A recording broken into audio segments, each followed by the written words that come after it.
Les grognements venaient de partout et de nulle part.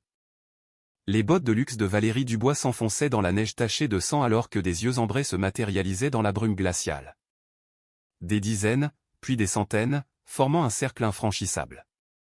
Ces chasseurs engagés, Lucas et Léo, se tenaient paralysés, leurs fusils de chasse tremblant dans leurs mains. Madame Dubois. La voix de Lucas se brisa. Ce ne sont pas des loups normaux.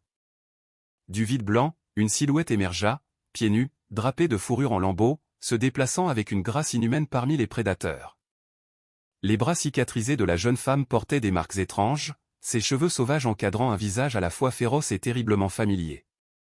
Elle toucha le loup alpha massif à ses côtés, et le grognement de la bête s'adoucit en un grondement sourd. Le gant de marque de Valérie vola à sa bouche. Ses yeux verts. Elle connaissait ses yeux. Chloé. Le mot s'échappa comme un murmure. Mais tu es morte. Je m'en suis assuré. La main de la jeune femme se leva, révélant quelque chose qui figea le sang de Valérie, l'alliance de son défunt mari, Stéphane, incrustée de la terre de 15 ans, suspendue à un cordon de cuir autour du cou de la jeune fille. L'alliance se balançait comme un pendule du jugement. Impossible. Valérie recula en trébuchant, son souffle formant des nuages désespérés dans l'air à -20 degrés. Les équipes de recherche n'ont rien trouvé. La police vous a déclaré. La femme sauvage pencha la tête, étudiant Valérie avec la concentration patiente d'un prédateur évaluant sa proie. Pas un seul mot ne s'échappa de ses lèvres, mais ses yeux verts brûlaient de 15 années de mémoire accumulée. Chaque cicatrice sur ses bras nus racontait une histoire, des marques courbes qui auraient dû être des blessures d'attaque, mais qui semblaient presque protectrices, cérémonielles. Le loup alpha à ses côtés était magnifique et terrifiant, 3 fois plus grand que n'importe quel loup normal. Sa fourrure gris-noir était striée de cicatrices de combat. Son œil gauche manquant avait guéri en une masse de tissu tordu, mais son œil restant possédait une intelligence qui transcendait l'instinct animal. Lorsque les doigts de la jeune fille effleurèrent sa tête massive, il se pencha dans son contact avec une douceur dévastatrice. « Tirez-lui dessus !» hurla Valérie à ses chasseurs. « Elle est enragée, sauvage. Elle va tous nous tuer. » Lucas leva son fusil, le viseur trouvant la poitrine de la jeune fille. Son doigt effleura la détente. La jeune fille ne broncha pas. Au lieu de cela, ses mains commencèrent à se mouvoir en motif fluide, un langage des signes, mais corrompu d'une certaine manière, évoluait en quelque chose entre la communication humaine et le langage corporel animal. Les loups répondirent instantanément, leur formation changeant comme une unité militaire recevant des ordres. Léo abaissa son arme, le visage vidé de toute couleur. « Madame Dubois, qu'avez-vous fait à cette gamine ? Cette chose n'est plus humaine. » Valérie tendit la main vers le pistolet de défense de Lucas. « Il faut l'abattre. » La gorge cicatrisée de la jeune fille se convulsa comme si elle luttait pour se souvenir de la parole. Sa bouche s'ouvrit, forma des mots qui ne produisirent aucun son, mais chaque loup comprit. La meute commença à se rapprocher, leur cercle se resserrant avec une précision synchronisée. La voix de Nicolas crépita sur la radio de Valérie, le contrôleur de la faune de l'ONF qu'elle avait appelé en renfort. « Dubois, je suis à 5 minutes avec les tranquillisants. Quoi que vous fassiez, ne provoquez pas. » La jeune fille bougea soudain plus vite qu'il n'était humainement possible. Arrachant la radio de la ceinture de Valérie, elle l'étudia avec une intensité curieuse, puis appuya sur le bouton de conversation. Ce qui sortit du haut-parleur n'était pas des mots, mais un son qui fit reculer instinctivement chaque humain présent, un hurlement de loup parfait, produit d'une manière ou d'une autre par des cordes vocales humaines. Des hurlements en réponse éclatèrent de la forêt. Pas des dizaines, des centaines. Le manteau de grand couturier de Valérie ne pouvait arrêter ces tremblements violents. « Que es-tu devenu ?» La jeune fille laissa tomber la radio dans la neige et pointa finalement non pas Valérie, mais quelque chose derrière elle. Valérie se retourna. Un mur de loups se tenait derrière elle, leur souffle formant un rideau de brume dans l'air glacial. Ceux-ci ne faisaient pas partie du cercle initial. Ils étaient arrivés en silence, coupant toute voie de fuite. Lucas et Léo se pressèrent dos à dos, leurs fusils balayant follement les cibles. « Combien ?» La voix de Léo se cassa comme celle d'un adolescent. 200, peut-être plus. La formation militaire de Lucas gardait sa voix stable, mais la sueur perlait sur son front malgré le froid polaire. « Madame Dubois, dans quoi diable nous avez-vous entraîné ? La jeune fille, Chloé, se déplaçait à travers la meute comme de l'eau à travers les rochers. Chaque loup qu'elle croisait baissait la tête en signe de déférence, non de soumission, mais de respect. Elle s'arrêta devant une louve balafrée qui allaitait 3 louveteaux malgré le danger. Luna, bien que Valérie ne pût connaître ce nom, la mère louve gémit quelque chose qui ressemblait presque à un langage, et les mains de Chloé répondirent dans son étrange signature hybride. La montre de luxe de Valérie bipa, 16 heures. Le coucher du soleil dans le massif des Vosges arrivait tôt en décembre. Dans 30 minutes, il serait dans l'obscurité complète, avec des centaines de loups. Le trésor, dit Valérie d'une voix forte, désespérée. La mine d'or de ton père. Je sais où elle est. Je peux te rendre riche. La tête de Chloé se tourna brusquement vers elle, et pour la première fois, une émotion fissura ses traits sauvages. Mais ce n'était ni l'avidité ni l'intérêt. C'était du dégoût. Elle signa quelque chose de vif et d'agressif. Le loup alpha à ses côtés, givre, montra des dents semblables à des poignards blancs. La radio crépita. Dubois, ici Nicolas. Je suis à vos coordonnées GPS, mais... Mon Dieu, sont-ce tous des loups? J'appelle des renforts. Non. Valérie se jeta sur la radio que Chloé avait laissée tomber. Venez juste ici avec les tranquillisants. Mais alors que ses doigts manucurés touchaient l'appareil, un jeune loup, à peine plus qu'un louveteau, s'élança et le saisit dans ses mâchoires. Il l'apporta à Chloé comme un chien jouant à rapporter. Elle examina le visage du loup avec une sollicitude maternelle, touchant une blessure fraîche sur son museau. Ses yeux se tournèrent vers le fusil de Léo, notant le sang sur le bord du canon. La température dans son regard chuta en dessous de l'hiver vosgien. Écoutez, essaya Lucas avec diplomatie. Personne d'autre n'a besoin d'être blessé. Nous allons partir tout de suite. Nous ne dirons pas un mot sûr. Les mains de Chloé fendirent l'air. Un silence si complet tomba qu'il pouvait entendre les flocons de neige atterrir. Elle s'approcha lentement de Valérie, chaque pas délibéré malgré le sol gelé qui aurait dû être une agonie pour ses pieds nus. Quand elle se tint à quelques centimètres, Valérie put voir toute l'étendue de ce que 15 ans dans la nature sauvage avait créé. Ce n'était pas la fillette muette de 6 ans qu'elle avait abandonnée. C'était quelque chose d'évolué, quelque chose qui avait appris à survivre de manière à violer la frontière entre l'humain et l'animal. Les cicatrices n'étaient pas aléatoires. Elles formaient des motifs, presque comme une histoire écrite dans la chair. Et ses yeux, mon Dieu, ses yeux contenaient des souvenirs qu'aucun humain ne devrait porter. Chloé plongea la main dans les fourrures enroulées autour de son corps et en retira quelque chose qui fit vaciller les genoux de Valérie. Une photo Polaroid, usée et délavée, mais toujours reconnaissable. Stéphane Dubois tenant le bébé Chloé à l'hôpital. Son visage rayonnant de la joie d'un nouveau père. La même photo que Valérie avait arrachée des mains de Chloé avant de la conduire dans la nature pour y mourir. Mais cette copie était différente, couverte de taches brunâtres qui ressemblaient étrangement à du sang séché. Et dans le coin, à peine visible, quelqu'un avait écrit d'une écriture enfantine, « Papa a dit, les loups protègent la famille ». Le son des hélicoptères approchant gronda dans la vallée. Nicolas et son équipe venaient les sauver de la meute enragée. La gorge cicatrisée de Chloé se contracta à nouveau, et cette fois un seul mot s'échappa. Rauque, brisé, mais indubitablement humain. Choisi. 15 ans plus tôt, 19 décembre 2009. Chloé Dubois, 6 ans, pressait son petit visage contre la vitre givrée de la Mercedes noire de Valérie, regardant la nature sauvage des Vosges défiler en blanc et en gris. Ses mains restaient jointes sur ses genoux. Elle avait appris à ne rien toucher dans la voiture de Valérie. Le siège en cuir sentait encore l'accident qui avait tué papa 6 mois plus tôt. Valérie jeta un coup d'œil dans le rétroviseur, vérifiant son rouge à lèvres plutôt que sa belle-fille. « Arrête de respirer sur la vitre, ma chérie. Ça laisse des marques. » Chloé se recula, signant « Désolé » dans l'air, un réflexe de l'époque où papa était en vie. Il lui avait appris la langue des signes quand le psychologue avait dit que sa voix pourrait ne jamais revenir après avoir été témoin de l'accident. Valérie ne s'était jamais donné la peine d'apprendre ce que signifiaient les mouvements des mains. « Nous allons au chalet spécial de papa », annonça Valérie avec une fausse gaieté qui n'atteignait pas ses yeux calculateurs. « Pour Noël. Ce ne sera pas amusant ?» L'enfant hocha la tête, bien que quelque chose lui semblât étrange. Valérie avait vendu le chalet de papa il y a 3 mois.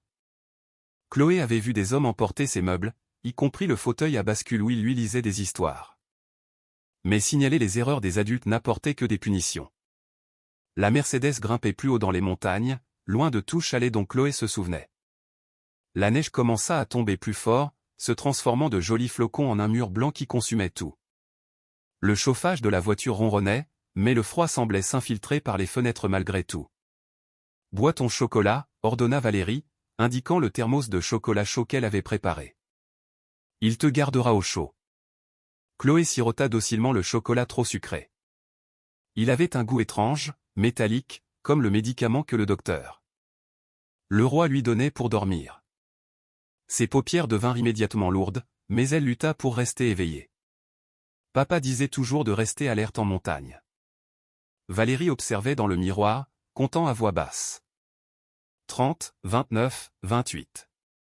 Le thermos vide glissa des doigts de Chloé. Ses yeux verts, les yeux de Stéphane, se fermèrent tandis que son petit corps devenait mou contre la ceinture de sécurité. Les lèvres peintes de Valérie se courbèrent en quelque chose qui ne pouvait pas tout à fait être appelé un sourire. Finalement, la Mercedes s'arrêta à la borne kilométrique 47, exactement comme prévu. Pas de caméra si loin dans la nature, pas de témoins. La maison la plus proche était à 30 km en arrière. Valérie avait repéré cet endroit 3 fois, s'assurant qu'il répondait à ses exigences, assez isolé pour que le corps ne soit jamais retrouvé, assez rude pour que la mort vienne rapidement. Elle n'était pas un monstre complet, elle ne voulait pas que l'enfant souffre longtemps. Elle traîna la forme inconsciente de Chloé hors de la banquette arrière, luttant avec le poids mort. Les gants de marque qu'elle portait ne laisseraient aucune empreinte, et elle les brûlerait plus tard de toute façon. Le banc de neige au bord de la route forestière isolée était parfait, assez profond pour cacher un petit corps, assez exposé pour que l'hypothermie la réclame en quelques heures.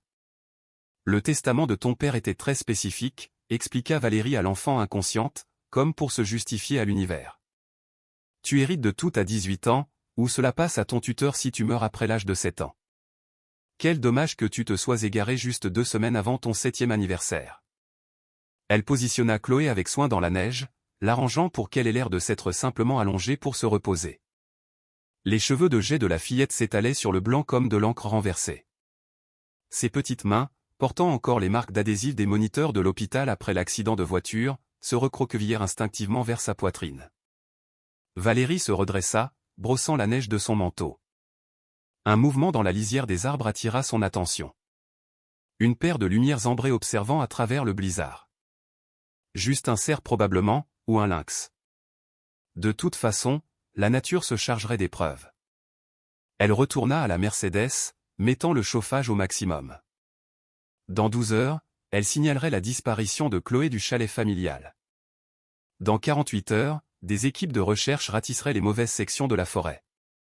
Dans 2 semaines, un juge déclarerait Chloé légalement morte. La fortune des Dubois, 17 millions d'euros d'actifs et des milliers d'hectares de terres riches en minerais, serait entièrement transférée à la belle-mère éplorée. Valérie effectua un demi-tour prudent sur la route étroite. Alors que les feux arrière de la Mercedes disparaissaient dans le blizzard, ses lumières ambrées se rapprochèrent de la petite forme dans la neige. Ce n'étaient pas des yeux de cerf. Les yeux ambrés appartenaient à un loup plus grand que tous ceux enregistrés dans les registres de la faune des Vosges. Son pelage gris-noir portait les cicatrices d'une centaine de batailles. Son œil gauche, une orbite ruinée par la défense d'un sanglier. Il s'approcha de la petite forme dans la neige avec des pas prudents, chaque empreinte de pattes plus grande que la tête de l'enfant. Givre, bien qu'il n'eût pas encore de nom, avait observé la Mercedes depuis la crête. 20 hivers lui avaient appris à reconnaître la cruauté humaine. La femelle avait emporté le petit loin de la tanière de métal et l'avait laissé geler. Pas pour la nourriture, pas pour le territoire, juste l'abandon. La respiration de l'enfant était superficielle, se cristallisant en minuscules bouffées qui devenaient plus faibles à chaque expiration. Ses lèvres étaient devenues bleues, ses doigts montrant déjà le noir violacé du premier baiser de la gelure. La mort la réclamerait dans l'heure. Givre tourna 2 fois en cercle. Les instincts en guerre. Les humains étaient le danger. Leur bâton de tonnerre avait tué sa compagne il y a 3 saisons. Leur piège à dents de fil de fer avait coûté la vie à 2 de ses fils. Mais ce petit était différent. Brisé comme lui, abandonné comme les louveteaux que les humains laissaient parfois après avoir tué leur mère pour leur peau. Il baissa sa tête massive, les narines dilatées. Sous l'odeur chimique de la boisson, sous la sueur de la peur et la maladie, il détecta autre chose. L'innocence. Une douleur qui correspondait à la sienne. L'odeur d'une créature qui n'avait jamais fait de mal à quoi que ce soit. Un léger gémissement s'échappa de sa gorge cicatrisée. La tempête s'aggravait. S'il la laissait, elle rejoindrait les morts gelés que le printemps révélerait. S'il l'aidait. Givre n'avait jamais vu une meute de loups adopter un jeune humain, mais il n'avait jamais vu un petit humain abandonné en hiver non plus. L'ordre naturel avait déjà été violé. Peut-être était-il temps pour la nature de répondre de la même manière. Il pressa son corps contre le sien, partageant la chaleur qui restait dans son épaisse fourrure. L'enfant bougea légèrement, ses doigts inconscients s'en mêlant dans sa fourrure. Sa température corporelle chutait dangereusement, mais elle vivait encore, à peine. 3 hurlements, courts, longs, courts, convoquèrent sa meute. Luna arriva la première, lourdement enceinte de sa 3e portée. Elle évalua la situation avec des yeux jaunes intelligents, puis commença à lécher le visage gelé de l'enfant, sa langue rugueuse restaurant la circulation. Les jeunes loups formèrent un cercle protecteur, leur corps créant une fournaise vivante contre le froid mortel. Echo, à peine 1 an, traîna une peau de cerf de leur dernière chasse, et Givre utilisa ses dents pour l'enrouler autour de l'enfant. Il ne pouvait pas la déplacer loin. Son corps était trop fragile, mais la grotte aux loups abandonnée à 50 mètres dans la lisière des arbres les abriterait du pire de la tempête. Ensemble, avec une infinie précaution, la meute transporta Chloé en sécurité. 20 décembre 2009. Propriété familiale des Dubois. Valérie se tenait devant le miroir de sa salle de bain, répétant la dévastation. Elle était juste là, sanglota-t-elle expérimentalement, regardant les larmes couler sur son mascara soigneusement appliqué. Je n'ai détourné le regard qu'un instant. Parfait. La performance convaincrait n'importe qui. Elle avait attendu exactement 14 heures, assez longtemps pour que l'hypothermie garantisse la mort, assez court pour paraître comme une mère paniquée qui avait cherché seule avant d'appeler à l'aide. L'appel au service d'urgence devait sembler désespéré mais pas répété. Service d'urgence, quel est votre? Ma fille. La voix de Valérie se cassa expertement. Elle s'est égarée près de notre chalet. Je ne la trouve nulle part. S'il vous plaît. Elle n'a que 6 ans et elle ne peut pas parler. Elle est muette. Le ton du répartiteur passa à une préoccupation urgente. Madame, quelle est votre position? Valérie donna l'adresse de l'ancien chalet de Stéphane, à 20 km de l'endroit où elle avait réellement laissé Chloé. La recherche serait menée dans une zone entièrement fausse. En quelques heures, la montagne grouillait d'équipes de secours. Le commandant Pierre Moreau dirigeait personnellement la recherche, connaissant l'influence de la famille Dubois dans la région. Des hélicoptères grondaient au-dessus tandis que des chiens de piste reniflaient des pistes qui n'existaient pas. Elle portait un manteau rose, dit Valérie au coordinateur des recherches, bien que Chloé ait porté du bleu. Elle adore suivre les lapins. Peut-être en a-t-elle vu un. Elle se laissa aller, acceptant le réconfort d'étrangers qui ne soupçonneraient jamais qu'une mère puisse assassiner son propre enfant. 3 jours passèrent. La recherche s'étendit, mais dans la mauvaise direction, plus loin de l'emplacement réel de Chloé. Valérie joua son rôle à la perfection. La mère désespérée, la veuve éplorée, faisant maintenant face à une autre perte. Le journal régional s'empara de l'histoire. Fillette muette disparue dans le massif des Vosges. Maître Jean Leclerc, le vieil avocat de Stéphane, arriva le 4e jour. Valérie, je suis tellement désolé. Y a-t-il quelque chose que je puisse faire? Priez juste pour qu'il la trouve, murmura Valérie, sachant qu'il ne le ferait jamais. Le 7e jour, le commandant Moreau apporta la nouvelle attendue. Madame Dubois, la tempête cette nuit-là, la température est tombée à -30. Aucun enfant ne pourrait survivre aussi longtemps. Nous passons du sauvetage à la récupération. Vous abandonnez? L'indignation de Valérie était digne d'un Oscar. Nous continuerons à chercher, mais vous devez vous préparer. Après une semaine dans ces conditions. Valérie s'effondra sur une chaise, se couvrant le visage. À travers ses doigts, elle regarda Maître Leclerc prendre des notes. Les rouages juridiques commenceraient bientôt à tourner. D'ici le nouvel an, elle serait plus riche de 17 millions d'euros. 26 décembre 2009. La grotte au loup. Les yeux de Chloé s'ouvrirent sur une chaleur impossible et le son de respiration qui n'était pas les siennes. Des formes massives l'entouraient, leur fourrure pressée contre son corps de tous côtés. Des yeux jaunes la regardaient se réveiller, curieux, mais non menaçants. Elle aurait dû crier. N'importe quel enfant l'aurait fait.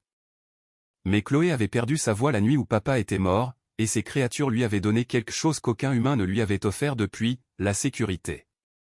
Ses doigts, miraculeusement encore intacts malgré la tentative de la gelure, touchèrent le museau du loup le plus proche.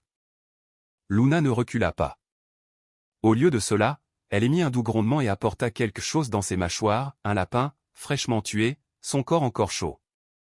L'enfant qui avait mangé dans des assiettes en cristal à la propriété des Dubois comprit instinctivement ce qui lui était offert. Ce n'était pas seulement de la nourriture, c'était l'acceptation, la famille. Un contrat écrit dans le sang et la survie plutôt que dans les mots. Chloé mordit dans la viande crue, son corps désespéré de calories pour combattre le froid qui essayait encore de la réclamer. La meute regardait, approbatrice.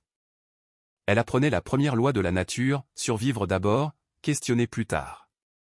Givre entra dans la grotte, traînant quelque chose qui fit battre le cœur de Chloé, son sac à dos rose, récupéré d'une manière ou d'une autre de la voiture de Valérie. À l'intérieur, la photo polaroïd d'elle et de papa, ces médicaments antiépileptiques dont elle aurait besoin pour survivre, et plus important encore, un morceau de papier qu'elle ne pouvait pas encore lire, mais qu'elle chérirait pour toujours. C'était le testament manuscrit de papa, le vrai, caché dans la doublure du sac à dos, si quelque chose m'arrive, et ensuite à Chloé avant ses 18 ans, je veux que les autorités sachent que Valérie doit faire l'objet d'une enquête. J'ai caché des caméras dans la maison. Vérifiez-les. Protégez ma fille. Mais Chloé, 7 ans, ne pouvait pas lire ces mots. Elle savait seulement que les loups lui avaient fait un cadeau. Elle pressa le papier contre sa poitrine et émit un son qu'elle n'avait pas fait depuis l'accident. Pas tout à fait humain, pas tout à fait loup, mais quelque chose entre les deux. Un hurlement de gratitude qui résonna dans la grotte et dans la nuit, atteignant les oreilles de quelqu'un d'inattendu. Maître Leclerc, cherchant dans la mauvaise zone à 20 km de là, entendit ce son et s'arrêta net. Il avait assisté à assez de sauvetages en pleine nature pour savoir que ce n'était aucun loup qu'il avait jamais entendu. Jour J. Décembre 2024. Choisi. Le mot flottait dans l'air glacial comme une lame. Valérie fixait la femme sauvage qui avait été sa belle-fille, incapable de traiter l'impossibilité. 15 ans de mensonges soigneusement construits s'effondraient à la vue de ses yeux verts. Les yeux de Stéphane, toujours vivant, toujours observateur, toujours au courant. « Tu devrais être morte », murmura Valérie, son manteau de grand couturier soudainement insuffisant contre un froid qui n'avait rien à voir avec la météo. Chloé pencha la tête, étudiant Valérie comme Givre l'avait autrefois étudié, un prédateur, évaluant quelque chose qui pourrait être une proie ou pourrait n'être rien du tout. Ses doigts cicatrisés se mouvaient en signes fluides que Valérie n'avait jamais pris la peine d'apprendre. Mais les loups comprenaient. Ils comprenaient toujours. Echo, jeune et désireux de plaire à la fille choisie de son alpha, commença à bouger. Le loup gris tourna autour de Valérie, son corps s'abaissant, la queue rentrée, les yeux roulant en arrière dans une peur exagérée. Il se recroquevilla, gémissant, grattant le sol. Puis il s'allongea, faisant le mort dans la neige, sa langue pendant de façon dramatique. Qu'est-ce qu'il fait? Lucas gardait son fusil levé, mais ses mains tremblaient. Léo comprit le premier. Son passé militaire incluait une formation cynophile et il avait déjà vu des chiens rejouer un traumatisme. Mon Dieu! Il nous montre quelque chose. Le fusil glissa de ses doigts. Madame Dubois. Il nous montre ce que vous avez fait. Echo poursuivit sa performance. Il lutta pour se relever, trébuchant, tombant à nouveau. Ses mouvements devinrent plus petits, plus faibles, jusqu'à ce qu'il se roule en boule. Les autres loups regardaient, certains gémissant doucement devant le spectacle. Puis Luna s'approcha, démontrant le sauvetage, soulevant Echo par la peau du cou, l'emportant loin de l'endroit où se tenait Valérie. Vous avez laissé une enfant de 6 ans mourir de froid, la voix de Léo se cassa de dégoût. Une gamine muette qui ne pouvait même pas appeler à l'aide. La main de Valérie trouva le pistolet de défense dissimulé dans la poche de son manteau. Vous ne comprenez pas. Elle n'est plus humaine. Regardez-la. C'est un animal, une menace. Chloé se déplaça, non pas rapidement, non pas de manière menaçante, mais avec la grâce fluide de quelque chose qui avait appris à chasser dans un silence absolu. Elle marchait entre les loups, ses pieds nus trouvant prise sur une glace qui aurait dû être impossible à naviguer. Chaque loup qu'elle croisait baissait la tête, non en soumission, mais en reconnaissance. Elle touchait chacun d'eux, ses doigts effleurant des têtes balafrées et des oreilles déchirées par les combats. 16 loups dans le cercle intérieur, chaque contact un appel de la famille. Et Givre, l'ancien alpha, qui se positionnait toujours entre Chloé et les fusils. Il y en a d'autres qui arrivent. La voix de Lucas monta dans les aigus de peur. Il avait compté les museaux dans l'obscurité. Mon Dieu, il doit y en avoir 300 là dehors. L'hélicoptère de Nicolas gronda au-dessus, son projecteur balayant la scène. Sa voix crépita sur la radio que Valérie avait laissé tomber. Contrôle de la faune à l'équipe au sol. N'engagez pas le combat. Répétez, n'engagez pas le combat. Je vois une congrégation massive de meutes. J'appelle des renforts fédéraux. Valérie attrapa la radio de sa main libre. Non. Elle les a infectés avec quelque chose. Ils doivent tous être abattus. Madame, ce n'est pas comme ça que la rage fonctionne. La gorge cicatrisée de Chloé se convulsa, produisant un son qui trancha tout, un sifflement si pur et si haut qu'il semblait percer directement le cerveau. Chaque loup se tut. Même le vent sembla s'arrêter. Elle signa quelque chose de complexe, ses mains se déplaçant dans des motifs qui incorporaient à la fois la langue des signes française et autre chose, quelque chose appris de 15 ans à observer les oreilles et les queues communiquer l'humeur et le sens. Puis elle pointa Valérie et fit un geste qui n'avait besoin d'aucune traduction, les doigts sur sa gorge. Elle me menace. Valérie sortit le pistolet de défense. Tout le monde l'a vu. Elle menace ma vie. Mais Léo avait vu autre chose. Non, elle nous dit ce que vous lui avez fait. Vous l'avez coupée de sa vie. Vous avez tué celle qu'elle était censée être. La température chutait rapidement. Le trésor. Valérie joua sa dernière carte, la voix désespérée. La mine d'or de ton père. La vraie. 3 millions d'or brut. J'attends juste. Je peux te rendre riche. Pour la première fois depuis le début de la confrontation, Chloé sourit. C'était l'expression la plus terrifiante que Valérie ait jamais vue. Non pas parce qu'elle était cruelle, mais parce qu'elle était pleine de pitié. Le genre de sourire que l'on adresserait à un enfant qui ne comprend pas qu'il est déjà échec et mat depuis 6 coups. Chloé se dirigea vers un endroit précis de la clairière en montagne et écarta la neige du pied. En dessous se trouvait un marqueur métallique, une borne de concession minière. Elle frappa un autre endroit à 3 mètres de là. Une autre borne. La vallée entière était déjà revendiquée. Depuis des années.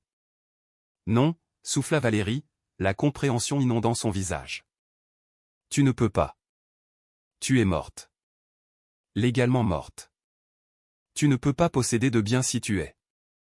Chloé plongea la main dans ses fourrures et en retira une carte plastifiée. Même de loin, sa nature officielle était évidente, le sceau de la République française, le format distinctif d'une carte d'identité nationale. Mais le nom qui y figurait fit plier les genoux de Valérie. Luna Dubois. Pas Chloé. Luna, une nouvelle identité, légalement créée, avec tous les documents. Comment? La voix de Valérie se brisa. De la lisière des arbres, un homme âgé émergea. Maître Jean Leclerc, l'avocat de Stéphane, maintenant 15 ans plus âgé, mais toujours les yeux vifs. Il marchait avec une canne, mais sa voix portait la même autorité qu'elle avait eue dans les salles d'audience pendant 40 ans. Bonjour, Valérie. Il se tenait à côté de Chloé Luna. Pensais-tu vraiment que je te laisserais t'en tirer? Je documente tout depuis 15 ans. Chaque signature falsifiée, chaque pot de vin, chaque vente de terrain qui violait les dispositions du trust de Stéphane. Vous l'avez aidé, vous l'avez caché. J'ai aidé à créer une identité légale pour une fille qui avait besoin de protection. Luna Dubois est ma fille adoptive légale depuis 2010. Elle a hérité des biens de son grand-père adoptif à son décès, y compris ses droits miniers que vous essayez de voler. Valérie leva le pistolet, le pointant sur Chloé. Elle est toujours sauvage, toujours dangereuse. J'ai le droit de me défendre. Contre quoi? Demanda calmement Maître Leclerc. Une jeune femme debout sur ses propres terres, entourée de témoins, pendant que vous entrez sans autorisation avec des hommes armés? Les loups commencèrent à se rapprocher, leur cercle se resserrant, n'attaquant pas, réduisant simplement l'espace, forçant les humains à se regrouper. Lucas et Léo se tenaient dos à dos, mais ils avaient baissé leurs armes. Ils comprenaient qui était le vrai prédateur ici. Vous ne pouvez rien prouver sur cette nuit, siffla Valérie. Ça fait 15 ans. Aucune preuve. Chloé bougea à nouveau les mains, signant quelque chose à Maître Leclerc. Il sourit, traduisant. Elle dit que Givre s'en souvient. Il était là. Il a tout vu. Le vieil avocat sortit son téléphone, montrant l'écran à Valérie. Et les caméras cachées de Stéphane dans votre voiture aussi. Celles que vous n'avez jamais trouvées. Celles qui ont été téléchargées sur un serveur cloud dont vous ignoriez l'existence. Sur l'écran, granuleux mais clair, Valérie traînant une enfant inconsciente d'une Mercedes. L'horodatage, le lieu, tout y était. La main de Valérie tenant le pistolet commença à trembler violemment. Ce n'est pas recevable. Un grognement juste derrière elle coupa ses mots. Elle se retourna pour trouver une louve qu'elle n'avait pas remarquée, une femelle âgée. Ses yeux jaunes étaient voilés par l'âge. Luna, la louve qui avait sauvé la vie de Chloé cette première nuit. Maintenant presque trop vieille pour chasser, mais toujours protectrice de sa petite adoptée. La louve s'élança, et Valérie tira. La balle n'atteignit jamais Luna. Givre, ancien et arthritique, bougea plus vite que la physique ne l'aurait permis. Le corps massif de l'alpha intercepta le tir destiné à sa compagne. L'impact le fit tourner sur le côté dans la neige. Le sang fleurit sur sa fourrure grise argentée, mais il resta sur ses pattes. Son œil jaune fixé sur Valérie avec une intelligence qui transcendait les espèces. Le monde de Chloé se brisa. Le sang se répandit sous le corps de Givre, transformant la neige immaculée en une bouillie cramoisie. La balle était entrée juste sous son omoplate, manquant son cœur, mais déchirant le tissu pulmonaire. Chaque souffle faisait des bulles rouges à la blessure. Les mains de Chloé s'agitaient frénétiquement, pressant contre le trou, essayant d'arrêter le flux. Sa bouche s'ouvrit et pour la deuxième fois en 15 ans, sa voix émergea. Non. Pas lui. S'il vous plaît. La forêt retint son souffle alors que le sang s'infiltrait dans le sol ancien. Pendant 15 ans, Valérie Dubois avait vécu derrière un masque de deuil, la belle-mère tragique qui avait perdu son mari et sa fille à quelques mois d'intervalle. Elle avait assisté à des galas de charité, fait des dons à des hôpitaux pour enfants, et même parrainé une bourse commémorative annuelle au nom de Chloé. La communauté l'avait enveloppé de sympathie, ne soupçonnant jamais qu'il réconfortait une meurtrière d'enfants en puissance. Mais Maître Leclerc avait soupçonné. Il avait passé 15 ans à rassembler des preuves, à protéger une jeune fille sauvage qui signait son témoignage en hurlement de loup, à documenter chaque signature falsifiée et vente frauduleuse. Il avait risqué sa carrière, sa réputation, potentiellement sa vie, pour exposer une vérité que tout le monde avait acceptée comme une tragédie. Les enregistrements de sécurité de la caméra cachée de Stéphane, téléchargés sur un serveur cloud dont Valérie ignorait l'existence, avaient tout capturé, le chocolat chaud drogué, l'abandon calculé, la Mercedes s'éloignant alors qu'une enfant de 6 ans gisait mourante dans la neige. La paranoïa d'un homme à l'égard de sa femme était devenue le salut de sa fille, même d'outre-tombe. Combien d'entre nous auraient vu les signes que Maître Leclerc a vus? Aurions-nous remis en question les larmes d'une veuve éplorée? Aurions-nous passé 15 ans à visiter secrètement des points de dépôt dans la nature, laissant des médicaments pour une fille qui avait choisi les loups plutôt que les humains parce que les humains s'étaient révélés plus sauvages? Plus important encore, si vous soupçonniez quelqu'un dans votre communauté d'avoir tenté quelque chose d'aussi odieux, mais qu'il était riche, bien connecté, respecté, auriez-vous le courage de chercher la vérité? Ou auriez-vous, comme tout le monde dans la ville de Chloé, accepté le mensonge confortable plutôt que d'affronter la vérité inconfortable? Qu'auriez-vous fait à la place de Maître Leclerc? Fragment de 15 années perdues. À 7 ans, la première chasse. La première fois que Chloé tua, elle pleura pendant 3 heures. Le lapin était vieux, plus lent que les autres. Givre l'avait rabattu vers elle, un moment d'enseignement. La meute formait un cercle, des professeurs patients attendant que leur étrange élève comprenne. Elle avait utilisé une pierre. Rapide, sale, nécessaire. Le sang du lapin sur ses mains lui donna l'impression de briser le dernier fil la reliant au monde de Valérie. Mais son estomac, vide depuis 2 jours, exigeait qu'elle choisisse la survie plutôt que le sentiment. Luna lui montra comment le dépecer avec des pierres tranchantes. La meute mangea en premier, la hiérarchie l'exigeait, mais ils lui laissèrent la viande tendre du ventre. Elle s'étouffa à la première bouchée. Givre s'assit à côté d'elle, sa présence disant ce que les mots ne pouvaient pas, c'est la vie. C'est ce que nous faisons. Tu es l'une des nôtres maintenant. À 10 ans, le sanglier. La bête arriva pendant la saison des fans. 300 kilos de fureur territoriale, enragé que des loups osent chasser sur son domaine. Il chargea directement Chloé.